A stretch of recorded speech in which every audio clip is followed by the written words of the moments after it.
Today I'm making the head of my bobblehead pet. I have a burlap placemat, which I'll always keep my clay on top of, some water, and a stick tool. The first thing I'm going to do is break my clay into two pieces. One piece is going to be slightly smaller than the other. So kind of like this, slightly smaller than the other piece. Set the small piece aside, and the big piece is going to become the pinch pot part of the head. So the first thing you need to do to make a pinch pot is roll a nice smooth ball. If there are any big cracks in your clay, you could take a little bit of water and rub that in there to smooth out the cracks. But otherwise, I think you'll be okay making a nice smooth ball just like this. So I'm going to put the ball in the palm of my hand. I'm going to squish my thumb right into the ball and do a thumbs up with the clay ball on my thumb. And this is the beginning of your pinch pot. It's the hole of the pinch pot. But right now the hole's way too small and the walls of the pinch pot are way too thick. So we have to pinch them to make them a little bit thinner and the pinch pot a little bit wider.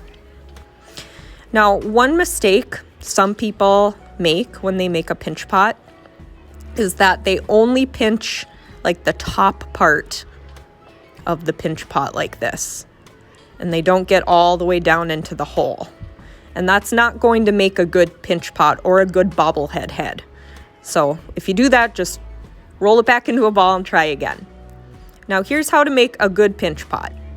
So you're gonna pinch with your fingers.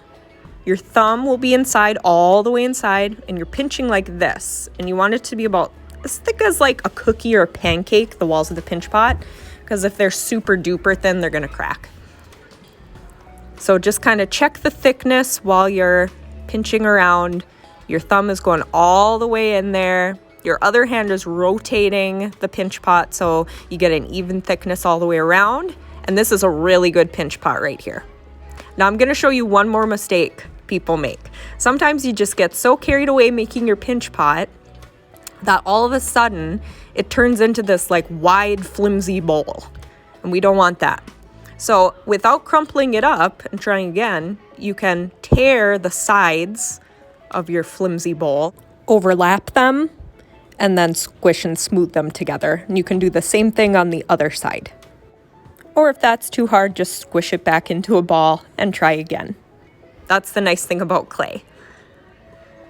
Now I'm making a good pinch pot again, making sure the walls aren't too thin or too thick, just right. And the last thing I'll do is I'll make a little indent with my finger right at the bottom of the pot. That'll be where the head rests on the body.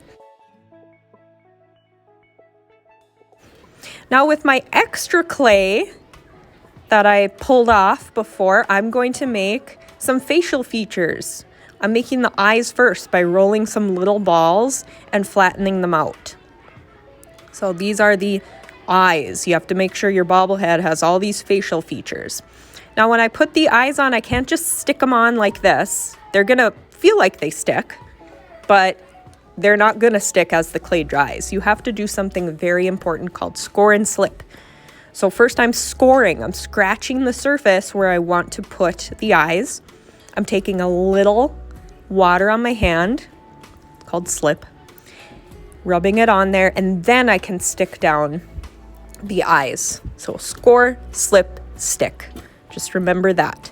Anytime you want to attach a piece of clay onto another piece of clay, like putting on the eyes here, you have to score, slip, stick. I'm gonna make some pupils for my eyes, the inside of the eyes, just to give it a little more personality. Can I just stick them on like that? No, I have to score and slip. So scratch the surface, that's called scoring. Slip, dip your finger in the water, pat it on, and stick. Score, slip, stick. Now I'm going to do the rest of my bobblehead's face. I'm going to make a cat. A cat or a dog are very easy faces to start out with.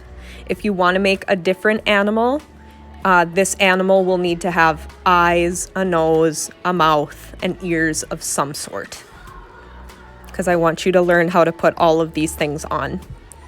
For the mouth, I'm rolling a little coil of clay, so little skinny pieces of clay, And I'm scoring and slipping as I attach it to the pinch pot. For the ears, I'm cutting out some triangle shapes for the cat ears. You can experiment with what kind of shaped ears you want. Make sure nothing that you that's sticking out of the clay is too thin, because that's just asking to be broken off. So make sure your ears and stuff that are sticking out are thick enough to not break. And then smooth the whole thing out really good, because then it's going to be easier to paint. I'm drawing some whiskers on my cat here. You can use that stick tool to draw texture on if you want. And again, just make sure it's really, really smooth so that it's easier to paint next time. Here's my kitty head. I think he's done. I do have some extra clay, and I'm just going to save that for next time.